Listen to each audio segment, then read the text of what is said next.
This young minister has been accused of child sexual abuse. He's an outstanding member of the community, widely respected and well-liked. He has no criminal record of any sort. Is he guilty? You decide. I was a youth minister, an assistant minister. It was a rather small congregation for our community, around 200 to 300 people, at best 300. And I feel the needs of an assistant pastor, an associate minister, a deacon, and the highest being elder pastor, and working with the youth of the congregation. He was a kid at church, underprivileged. He came in with a group of other children, and I reached out and tried to help him as no one else would. And just like the kids that normally are underprivileged, they try to take advantage of people who help them. Obviously, he has a lot of disturbances, mental problems. I think if you'll look in his records, he was even in a mental institution for 3 years before coming to church. Before being in the boys' home. He has a criminal record anyway. Yes, I think ministers are victimized by false reports. They have a very sensitive job. They are out there working with people constantly. They're alone, many times unsupervised. The only person with them, of course, would be the minister and the child, or the minister and the accusing victim, if you will. So who's to say that the minister didn't do it? 80% of the time, I would say, the victim is believed more than the minister. And it's because of all the heightened hoopla over victims and all of that stuff. It's ridiculous. Ministers too much are victimized themselves for their kind deeds. People want to get money out of them if they're a little bit successful. Then their entire reputation is shot. They go back into the ministry, and they may say they trust them, and they're never totally trusted again. Their entire education, work, whatever they've gone through for years has gone down the drain, never to be fully restored, never to be fully recapacitated as what was before. It's a shame. And it's extremely discouraging. I have spent 2 years in seminary. I am the youngest deacon of the Methodist Church in the state. And it's absolutely, all of that prior effort and work, my entire life dream, the hopes of my parents, is now being questioned. I only hope God deals mercifully with them. What's the truth? Was he falsely accused, as he claims? I had 53 hands-on definite victims, and there are 42 other ones that can be questioned as far as age and so forth is concerned. I have 53 minor victims.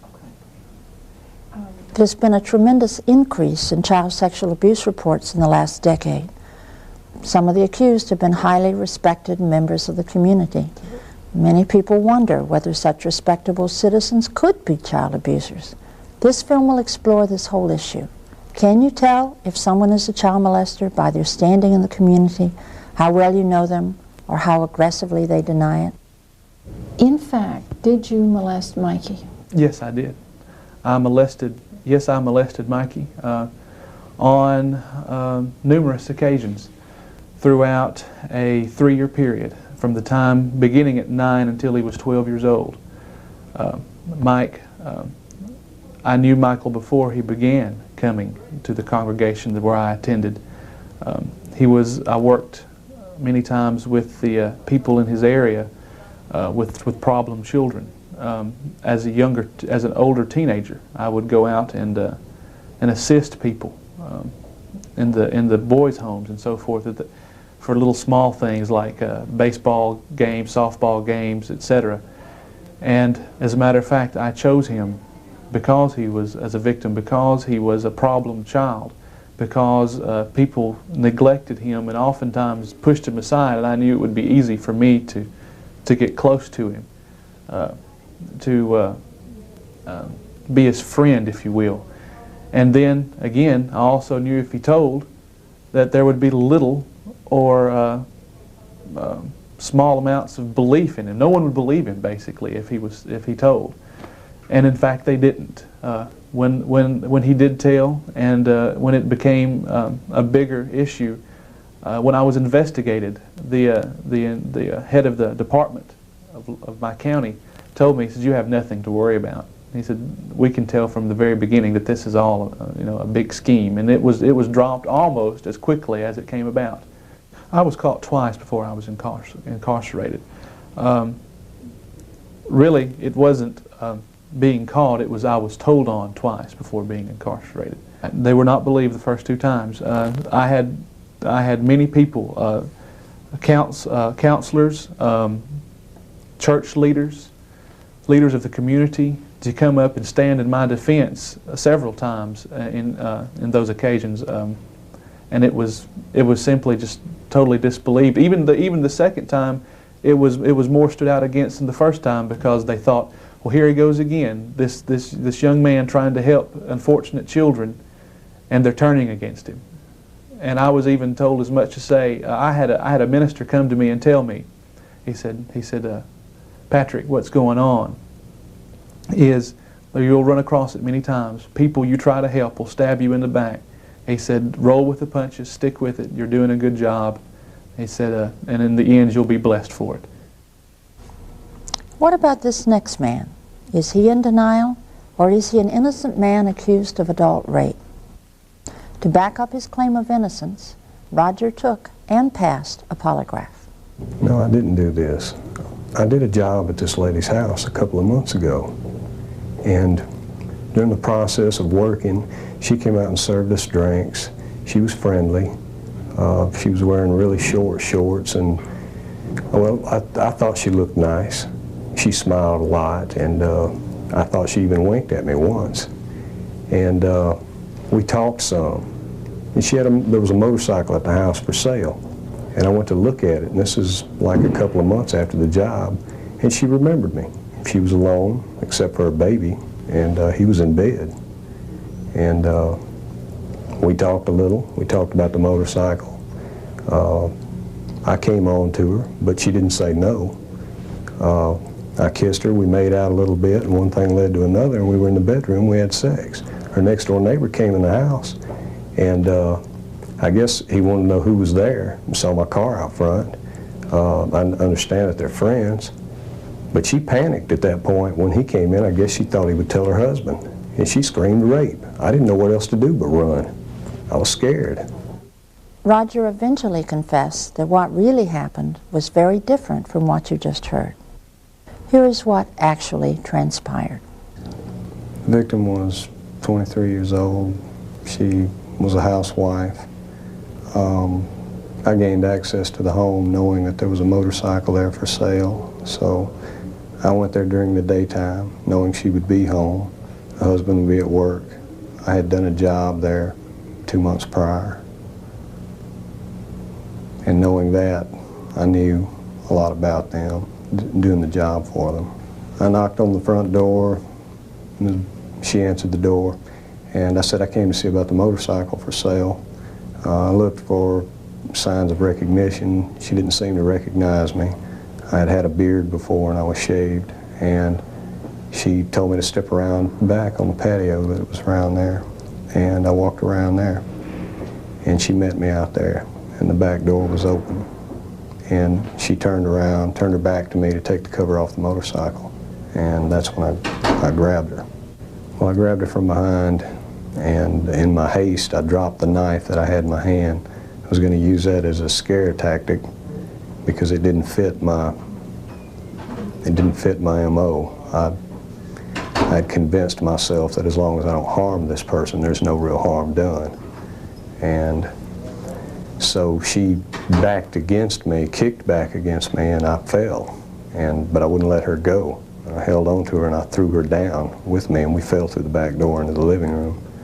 And that's when I got on top of her. I wrestled her down, put my hand over her mouth and told her not to scream, that I was going to let her up, but if she did scream, I'd kill her. I used fear as a weapon.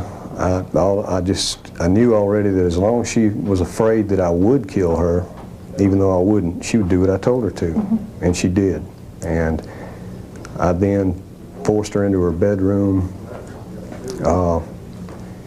I raped her in the vagina 3 times, 3 different times. I raped her in the mouth with my penis once. I raped her in the anus with my finger once. And afterward, I asked her if she had a knife, and she said yes, and she was real scared at that point. I could see that she thought I was probably going to kill her. She had a child in the house, 18-month-old boy. I made her put him to bed prior to all of this in his bedroom, and he slept. I forced her in the kitchen, made her get out the butcher knife, and she handed it to me, and I said, no, it's not for me, that's for you. I want you to stab me with that knife. And I grabbed the blade and put the point of it right in my solar plexus, beneath my sternum. I said, I want you to push it real hard, and when I close my eyes.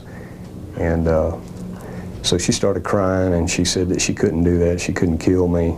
It wasn't in her to kill someone. And then I got angry because I had planned on suicide that day.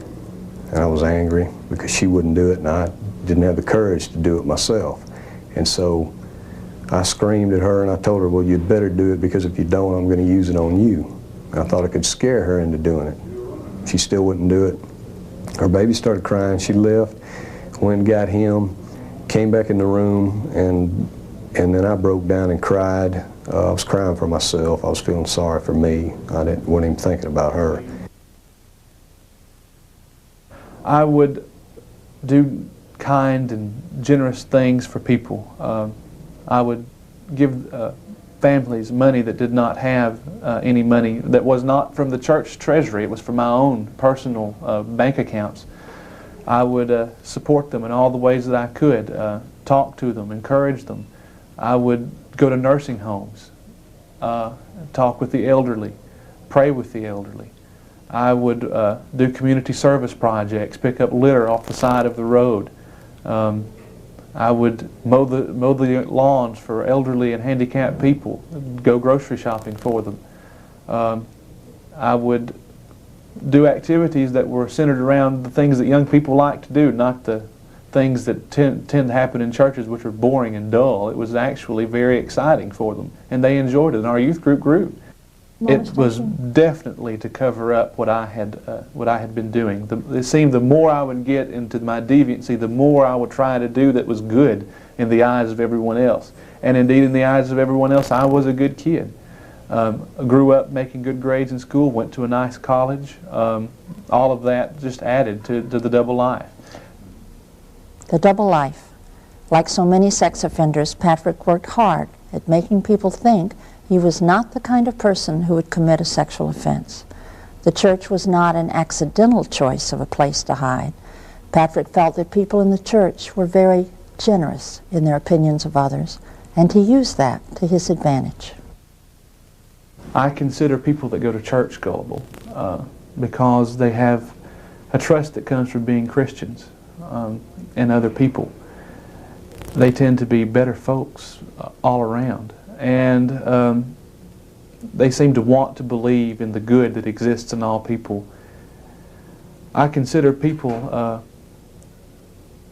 wanting to believe that these kind of things don't happen, that children shouldn't be molested, and that it doesn't happen. And it really doesn't happen in my community and in my church. And because of that, it was easy for me to convince them, all the more with my good deeds that I had done, with the actions that I had presented to the members of the congregation. I think that that they want to believe in people, and because of that, you can easily convince with or without convincing words. They said, well, we know this young man. He has been in our community all of his life. We know his parents, his grandparents, his aunts, his uncles. This is not something that he would do. This is not something that goes along with the behavior that we see him in and day out. And that was true, because I was very careful that they did not see that behavior day in and day out. Most of my deviant behavior happened at nighttime and behind the scenes, away and far from any important people who could make those kinds of judgments that, yes, indeed, Patrick is the kind of person who would go around molesting children. Roger, too, felt that he had led a double life. I think people are very easy to fool. The government's been doing it forever. Why do you think they're so easy to fool? Because people want to believe in something. And they want to hope, and they want to believe. They want to, there's something inside of people that makes them want to believe the best in things and the best in others, because the alternative is not very nice. If I wanted to fool people, what advice would you give me? What's the best way to do it? How do I act? What do I do? To be polite, to be kind, to show kindness, especially in public and where there are more than one present. To put this facade on constantly. You wear it like clothes every day. And you smile even when you don't want to smile, when you don't feel like smiling. When you're hurting inside, you push that down and you smile anyway, and you're polite and you're kind and you say the right things. You say the things that you think people want to hear, that you would like to hear. You exercise that sympathy. The men in this film are all incarcerated sex offenders. In interviewing men for this project, over and over, I heard the same stories. They each had numerous victims. They were often caught many times before the offense for which they were finally incarcerated, and their victims had not been believed. Most ended up in prison only because some corroborating evidence was found, such as pornographic pictures of a child, or because they eventually confessed. Routinely, these sex offenders talked about how they set up and lived a double life, a life that covered up their deviant activities. When caught, they often denied aggressively, and often they found it surprisingly easy to fool people. Wayne has been incarcerated twice for child molestation. The first incarceration was for raping an 8-year-old girl. He tore her vagina so severely, she had to be taken to the hospital. How many victims do I have total? I believe it's 12. Okay. And I would have to really sit down and think about that. Most of my victims are girlfriends, children. Okay. Why did nothing come of it when the children told? Well, like one of my victims, she was rather wild, and it's to have a victim like that, it's very easy to make liars out of them because they don't want to tell what they've been doing to start with. You know, it's kind of like if you tell on me, I'll tell on you. Did you find people easy or hard to fool? It depends on whether they care or not. You know, if people in general, they're going to think what they want to think, and that's basically all there is to it. I mean, if they want to think bad of you, they're going to think bad of you. If they hear something bad of you and they kind of believe it, they're going to believe it, and if they don't, they don't. And something like that, it's hard to believe. In the business I was in, you know, this guy works around children all the time. If he was molesting children, you know, there's no way he couldn't get caught. What was your business? I was night manager of a grocery store. I was in the public a lot. I led a double life. I mean, the store was, I was an entirely different person. Maybe not so much an attitude of the way I acted, but I could honestly be me.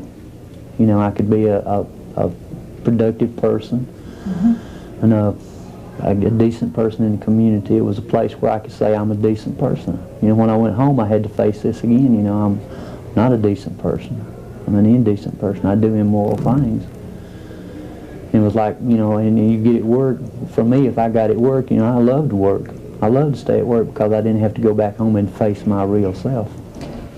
When I was first asked the question. When she first asked me the question if I did molest her, then it was like electricity run through my body. You know, it's like being really, I just really got nervous. So basically it was to get over the nervousness, because that's the first telltale sign, you know, is being really nervous and perspiring and such as that. Quiver as my voice is right now, it wouldn't be, you know, I would have worked through that already. It was basically, you know, if the guy really didn't care, it was kind of like an adult conversation, you know, like, you know, come on, guy, you know I'm not going to do anything like that. You know me, if I was talking to somebody I knew. And I would use my job, you know. Look, I've been around children all my life, you know. If I was going to molest a child, don't you think I'd pick a child outside my home and not have it in my home with me all the time? How do I fool people? It's a hard one. You know, I guess I don't really know how to fool them. Just stare them straight in the eye and just tell them, just answer their questions when they ask you. Basically, it's not to be nervous and to look someone in the eye. If you can get to grasp to look someone in the eye, because that's, you know, that's something that's driven in your head all your life. If somebody looks in your eye, you know they're telling you the truth. So if you can stare someone in the eye and tell them a lie, they're going to say, well, you know, the guy didn't even blink, he didn't look away, he's pretty straight here. Plus, you know, he's pretty good in the community. He's worked at this store 12, 15 years, or he's worked at his business 12, 15 years, and, you know, basically if you can stay calm and look whoever it is in the eye, and especially if the mother of the victim or the victim there, if the victim is anywhere that you can look at her and make her nervous, or him, whichever one it might be, the more nervous that you make them, the more it makes it seem like they're lying. If they're around, you know, most of the time they're not. Just a simple look to a child is traumatizing. As you believe it or not, it really is, especially if the adult is molesting the child. If this one had gone to court, do you believe you would have been convicted, or do you believe that a jury would have taken your word over the child's? In my mind, I probably would think that I would have gotten away with it, because I could sit there, and if she was in the courtroom, which sometimes they do, you know, they do bring them in sometimes, and sometimes they don't. And I know when we went to the hearing, she wouldn't even come in the courtroom. And when she did come in, when she looked at me, I just looked back at her, and I really didn't even give her any kind of insinuation with my look. You know, I just basically looked at her. And she went right back out of the courtroom. And if we had went to the court, you know, if we had went to court and we both had been in the courtroom at the same time, then I could have made her nervous enough to make her lie, or make her stumble to make people think she was lying. Sometimes the sex offenders themselves are taken aback by the denial of other people. The next offender was a sadistic sex offender who was sexually aroused by pain and suffering. He often severely beat his stepson as well as molested him. Even he was surprised by the reaction of a nurse at the emergency room when his son tried to blow the whistle on him. I took him to the hospital on a number of different occasions. Recall one occasion I beat him up very bad. And I took him to the hospital, and they asked me what happened, and I told them that he fell down a flight of stairs, and my wife was with me. And we didn't have no stairs in the house. My wife stood there and looked at me like, you know, are you crazy? My son said, we don't have stairs. And the nurse told my son to be quiet, that she's not talking to him, she's talking to me. And she asked me to just go ahead and continue relaying, giving her the information. And I continued to tell her that he had fallen down a flight of stairs at home, bumped into the wall and hit the rail. She asked how many stairs it was. I told her it was about 10 or 12 stairs that he had fallen down. And that's how he got himself hurt and bruised up. And she said, okay, and that's the way the hospital report went. It was reported only to my wife 6 or 7, well, I take it back, it was reported to my wife and my parents probably 6 or 7 different times. And there was actually one instance where I went to the police station myself to turn myself in. And the officer at the desk told me to go home and sleep off my drunk, and I left. If it wasn't for the fact that my landlord had found some pornographic pictures of my son in the attic of the home where we were living, I would probably still be molesting. Why wasn't your son believed? I made up stories about him, and there was a lot of belief that the adults were to be believed and stepchildren weren't, that this was a problem with him and I not getting along. And that's a lot of the reason that people didn't believe what was happening, didn't believe him. I think general society is easy to fool. Extremely easy to fool. And I say that because of how long I have fooled society and how long I've fooled people. I've been fooling people for well over 25 years. And people have believed what I told them. In this period of time, when you said you were a molesting monster at home, what were you like in terms of controlling people, and in terms of violence? What was really going on in your house that people didn't know about?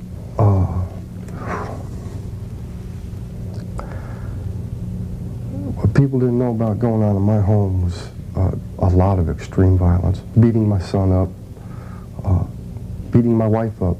If my wife wouldn't have sex with me when I wanted it, or how I wanted it, I would beat her up and then rape her after I'd beat her. I had beaten my son into unconsciousness a number of times. And then I would keep him, sometimes kept locked up in the house until his bruises healed up. Keep him away from school, keeping him away from his friends. Nobody around me knew what I was doing.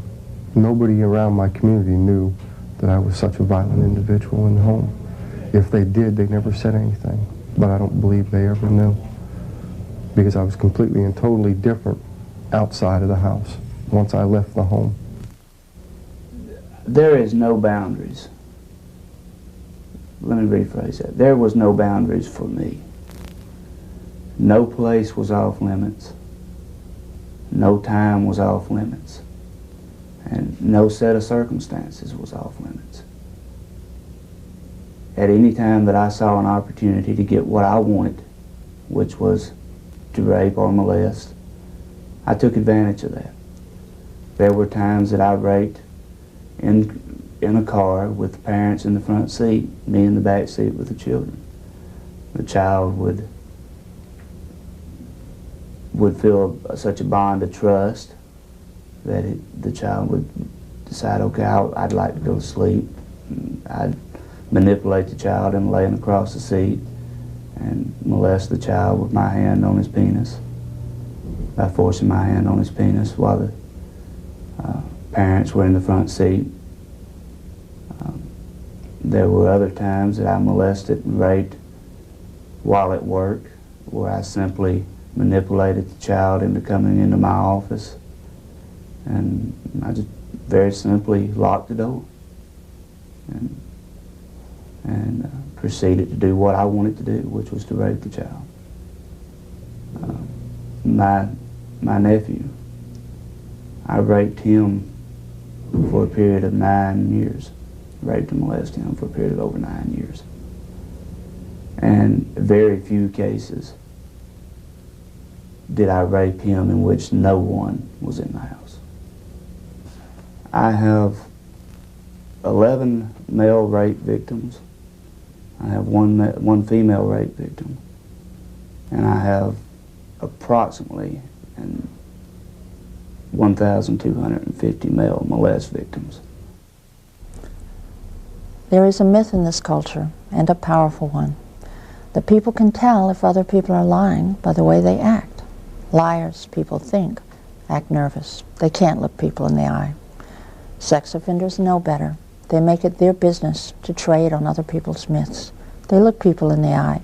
They use fluid hand gestures. They deny vigorously and aggressively. And what's more, they often do kind and generous things for others as a cover for their deviant activities. There were many children these people in this film molested who reported them, but they were simply not believed. We will never deal effectively with the problem of sexual aggression if we do not first find, examine, and deal with the myths we use to make ourselves feel safe.